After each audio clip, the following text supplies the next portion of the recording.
तो गाइस मैं हूं तो और आप देख रहे हैं रेसलिंग फैंस नेटवर्क। तो साल 2025 हो चुका है खत्म, मतलब खोने वाला है, ऑलमोस्ट खत्म है। डब्ल्यूडब्ल्यूई के लिए तो खत्म हो चुका है बिकॉज सारे जो पीएलईज हैं भाई वो हो चुके हैं डन। अब सैटरडे नाइट्स मेन इवेंट होगा, वहां पे सीना रिटायर होंगे, वो एक मेन इवेंट है, लेकिन पीएलईज हो चुके हैं डन। तो अब मैं आपसे पूछना चाहता हूं, इस साल इतने सारे पीएलईज हुए, आपका फेवरेट पीएलई कौन सा रहा इस साल का, मुझे कॉमेंट करके बताओ। स्टार्ट से लेकर एंड तक की मैं बात कर रहा हूँ, आपको सिर्फ कोई एक चुनना है, मल्टीपल ऑप्शंस नहीं है, सिर्फ एक, ओनली वन। एंड आप बताओ मुझे कॉमेंट करके कि बेस्ट पीएलई आपको कौन सा लगा।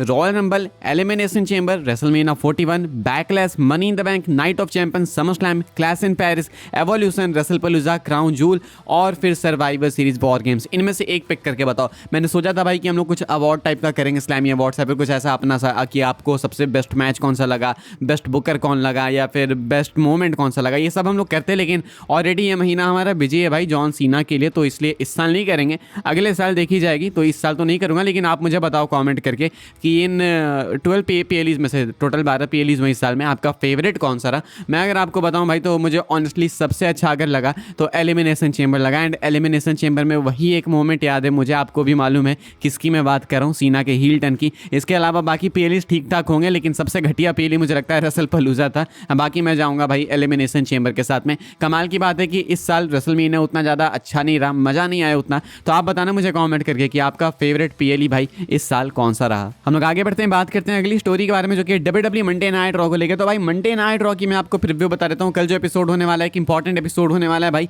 सर्वाइवर सीरीज के बाद का पहला एपिसोड होने वाला है। And in case if you don't know, मैं आपको बता दूं भाई, ट्रिपल एच का कहना है कि ये जो एपिसोड है वो बहुत एपिक होगा। देखो ट्रिपल एच की बात पे मैं नहीं बोलता कि आप भरोसा करो, लेकिन मैं आपको बताता हूं ताकि आपको पता चल सके कि ट्रिपल एच सच बोल रहे थे या फिर झूठ बोल रहे थे। वो तो कल इवेंट के बाद पता चलेगा कितना एपिक था कितना नहीं था। फिलहाल ट्रिपल एच का कहना है कि एपिक होगा कल का मंडे नाइट रॉ का एपिसोड। तो क्या कुछ कंफर्म है भाई इस apparently bound to be epic episode के लिए, वो मैं आपको बता देता हूं। सीएम पंक अपीयर होने वाले हमारे वर्ल्ड चैंपियन भाई, देखते हैं क्या होता है सीएम पंक के साथ में। सीएम पंक आपको कल शो में देखने को मिलेंगे। पॉल हेमन रिवील करने वाले हैं कि आखिर वो मिस्ट्री गाय कौन था जिसने अटैक करा, स्टॉम्प दिया सीएम पंक को। तो मोस्ट लाइकली ये दो सेगमेंट्स आपस में लिंक हो सकते हैं। पॉल हेमन किसको रिवील करेंगे देखना होगा। हालांकि we all know the answer, it's Austin theory, लेकिन फिर भी पॉल हेमन ऑफिशियली कल रिवील करेंगे मंडे नाइट रॉ में। देन उसके बाद आपको AJ Styles and Dragon Lee की टीम का मैच देखने को मिलेगा न्यू डे के अगेंस्ट। एंड यहाँ पे tag titles on the line होने वाली है। एले नाइट एंड जे उसो का मैच आपको देखने को मिलेगा टूर्नामेंट के सेमीफाइनल्स में। इनमें से जो भी जीतेगा भाई वो फाइनल्स की तरफ एडवांस करेगा। एंड गुंथर सोलोसिकोआ का उधर दूसरा मैच हमें देखने को मिलेगा सेमीफाइनल्स में।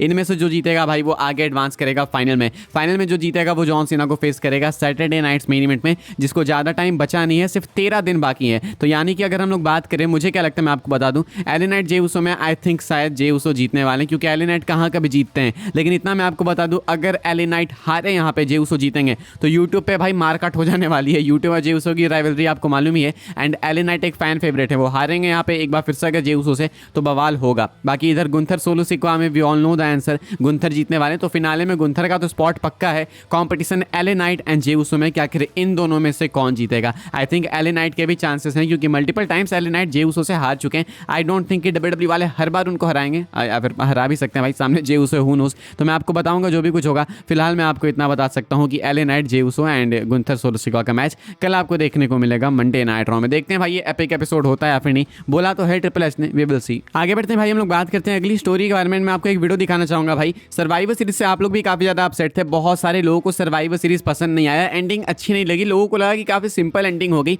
इतने सारे मेगा स्टार्स थे, कुछ बेटर किया जा सकता था। अब ऐसे में फैंस काफी अपसेट थे, लेकिन सिर्फ ऑनलाइन फैंस नहीं बल्कि जो लोग एरेना में थे वो भी काफी अपसेट थे भाई सर्वाइवर सीरीज की एंडिंग से। एंड एक वीडियो निकल के सामने आई है जहां पे साफ देख के पता चल रहा है भाई कि फैंस बहुत गुस्से में थे जब शो ऑफ एयर गया। तो मैं आपको दिखाता हूं भाई ये वीडियो क्लिप, आप आगे सुनोगे, ऑडियो सुनना भाई, उसमें ध्यान देना कि फैंस किस तरीके से रिएक्ट कर रहे हैं। आपको साफ साफ भाई फैंस अपसेट सुनाई देंगे, बू करते हुए सुनाई देंगे। चीयर्स आपको कहीं भी देखने को नहीं मिलेगी, चीयर्स नहीं मिलेगी, बल्कि मैच में Roman Reigns, Cody Rhodes, Lesnar, Punk सब थे, फिर भी आपको चीयर्स नहीं सुनने को मिलेगी। आप अब ये वीडियो देखो एंड ध्यान से सुनो इसको।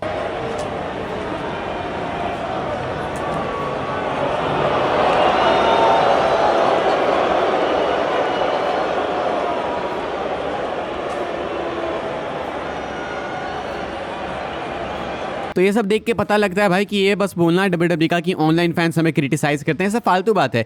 ऑन ग्राउंड भी फैंस पसंद नहीं कर रहे प्रोडक्ट को, जिस तरीके से भाई लाइव फैंस पैसे पे करके आने के बाद भी अगर आपको क्रिटिसाइज कर रहे हैं तो ये आपके लिए अलार्म होना चाहिए, आप लोग रेड जोन में आ गए हो, क्योंकि ये कहीं से भी अच्छा तो नहीं लग रहा है। WWE वाले भाई इस चीज़ को भी इग्नोर कर देंगे हर एक PLE की तरह ही, लेकिन यहाँ पे भाई ये वीडियो काफ़ी वायरल हुई, मुझे लगा आपको दिखाते हैं ताकि पता लगे सबको कि भाई इस तरीके से फैंस ने रिएक्ट करा था सर्वाइवर सीरीज के ऑफ एयर जाने पे। एंडिंग बहुत से लोगों को नहीं पसंद आई एंड 46,000 लोग थे अटेंडेंस में, मेजॉरिटी इस तरीके से रिएक्ट कर रही है, तो इतने लोग पागल तो नहीं होंगे। सो अच्छे से बुक करना चाहिए। मुझे नहीं लगता कि ESPN वाली डील ज़्यादा वर्क कर रही है भाई, फायदे में ESPN के। ESPN को कहीं रिग्रेट तो नहीं हो रहा है। आगे बढ़ते हैं भाई, हम लोग बात करते हैं रोमन रेंस की। Roman Reigns once again most likely break लेने वाले हैं WWE से एंड आई डोंट थिंक अभी ये सुन के शॉकिंग भी लगता होगा किसी को। रोमन रेंस का काम शायद इस साल के लिए हो चुका है कंप्लीट। रोमन रेंस हमें देखने को मिले Survivor Series War Games match में, कोडी के फेस टू फेस भी रोमन आए, पंक के भी फेस टू फेस आए एंड हो सकता है कि max to max Roman Reigns बहुत होगा तो कल आएंगे, अपीयर होंगे, उसके बाद शायद अगेन वो टाइम ऑफ लेंगे।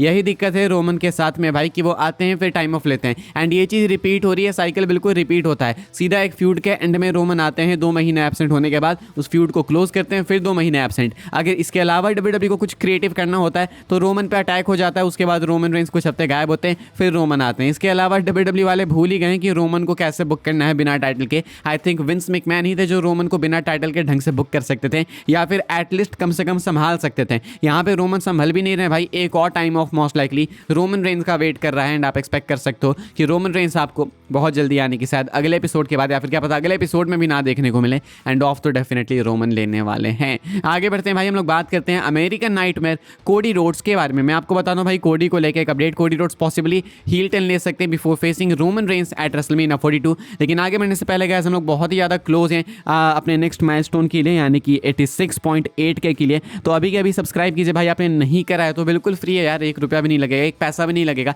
बाकी यहाँ पे आपको मिलेगी भी WWE की अपडेट सबसे पहले, तो इसलिए सब्सक्राइब कर दीजिए। अब मैं आपको बताता हूँ, रिपोर्ट आ चुकी निकल के सामने कि रोमन कोडी पार्ट 3 आपको देखने को मिलेगा रेसलमेनिया 42 में एंड वी ऑल नो भाई कि WWE वालों ने इसको टीज भी कर दिया है। तो ऐसे में एक बहुत ही जेन्युइन सवाल है एंड वो ये है कि आखिर ये दोनों फेस फेस होकर फाइट करेंगे क्या, क्योंकि फिलहाल रोमन भी फेस हैं, कोडी भी फेस हैं, तो क्या फेस वर्सेस फेस की फ्यूड होगी रेसलमेनिया 42 के लिए? शायद नहीं, शायद कोडी का हील टर्न हो जाएगा। कोडी के हील टर्न की नीड है डेफिनेटली अगर इस टाइटल रेन को इंटरेस्टिंग बनाना है तो, एंड अगर टाइटल वापस रोमन को नहीं देनी है रेसलमेनिया 42 में तो देन हो सकता है कि कोडी हील टर्न लेके अपनी टाइटल को बचा ले, रोमन को हरा दे किसी अलग टैक्टिक से। ऐसा इसलिए भी हो सकता है बिकॉज भाई पहले रोमन हील रहे इनकी फ्यूड में एंड अब कोडी की बारी है, तो हो सकता है कोडी हील बन जाए एंड रोमन फेस रहे एंड एंड में रोमन हारे कोडी से, यानी कि कोडी हील टर्न सीधा रेसलमेनिया में ही शायद लें या फिर रेसलमेनिया मैच से जस्ट पहले लें ताकि रोमन को हराना उनके लिए आसान हो जाए अपनी चीटिंग टैक्टिक से या फिर अलग अलग टैक्टिक से जो कि वो प्ले कर सकते हैं। तो एक्सपेक्टेड है कि रोमन कोडी का मैच जब हमें देखने को मिले तो शायद इस बार कोडी रोड्स हील हो। ऑल्सो हमने टीज भी देखा है, रोमन की वजह से नहीं हारे थे भाई ये लोग वॉर गेम्स मैच, लेकिन कोडी जबरदस्ती रोमन पे भड़क रहे हैं, मतलब बिना मतलब के,